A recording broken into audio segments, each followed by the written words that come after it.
जब हमारे नबी के दादा का इंतकाल हुआ तो उनके आखिरी अल्फाज क्या थे और फिर नन्हे मोहम्मद की परवरिश किसने की, चलिए जानते। कुरैश के सरदार, काबा की चाबी के अमीन, सब कबीलों में इज्जत रखने वाले बुजुर्ग हजरत अब्दुल मुत्तलिब बिस्तरे मर्ज पर थे। बड़े बड़े सरदार उनकी चारपाई के पास बैठे थे। उनकी सफेद दाढ़ी सीने पर फैली थी और आंखों में अब भी नूर चमक रहा था, मगर सब जानते थे कि वो साया अब उठने वाला है। लेकिन उनकी निगाहों के सामने बार बार एक नन्हा बच्चा घूम रहा था, वही जो उनके दिल का चैन और सुकून था, वही बच्चा जिनके वालिद को उनकी पैदाइश से पहले ही मिट्टी के सुपुर्द कर दिया गया था और जिनकी वालिदा बीवी आमना भी मदीना के सफर में 2 साल पहले इस दुनिया से रुखसत हो चुकी थी। नन्हे मोहम्मद सल्लल्लाहु अलैहि वसल्लम जो अभी सिर्फ 8 बरस के थे, मगर उनकी पेशानी से एक अजीब सी रोशनी झलकती थी। हजरत अब्दुल मुत्तलिब ने अपने पोते मोहम्मद सल्लल्लाहु अलैहि वसल्लम को अपने पास बुलाया, उनके सर पर प्यार से हाथ फेरा और बहुत प्यार से सीने से लगाया और धीमी आवाज में कहा, ये बच्चा कुछ अलग ही है। फिर उन्होंने अपने बेटों की तरफ देखा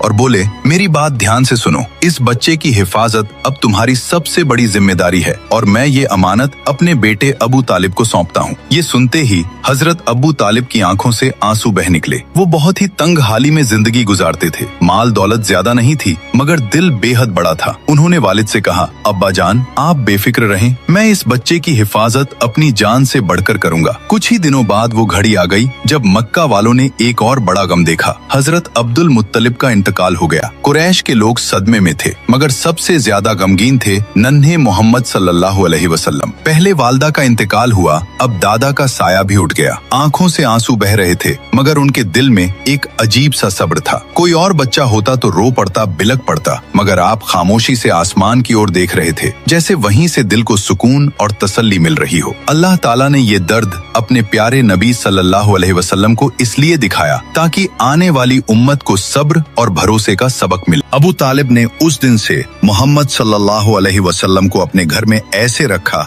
जैसे औलादों का ताज हो। घर छोटा था, खाने में अक्सर कमी रहती थी, मगर जब भी मोहम्मद सल्लल्लाहु अलैहि वसल्लम साथ बैठते बरकत उतर आती। एक वाकया बहुत मशहूर है। एक दिन घर में बस थोड़ा सा खाना बना था, इतना कि 2-3 लोग ही खा सकते थे। बीवी ने कहा, आज तो बच्चे भूखे रह जाएंगे, मगर अबू तालिब ने नन्हे मोहम्मद सल्लल्लाहु अलैहि वसल्लम को पास बैठाया और कहा, बेटा तुम भी हमारे साथ खाओ। जैसे ही आपने बिस्मिल्लाह पढ़कर खाना शुरू किया, वो थोड़ी सी नेमत बढ़ती चली गई। सारे बच्चों ने खा लिया, घर वालों का भी पेट पूरा भर गया, लेकिन फिर भी थाली में खाना बाकी था। ये है मेरे नबी की बरकत, जहाँ थोड़े से खाने में पूरे घर का पेट भर गया। सुभान अल्लाह। जो लोग नबी पाक से सच्ची मोहब्बत करते हैं, कमेंट में सुभान अल्लाह जरूर लिखें और अगले पार्ट के लिए सब्सक्राइब जरूर करें।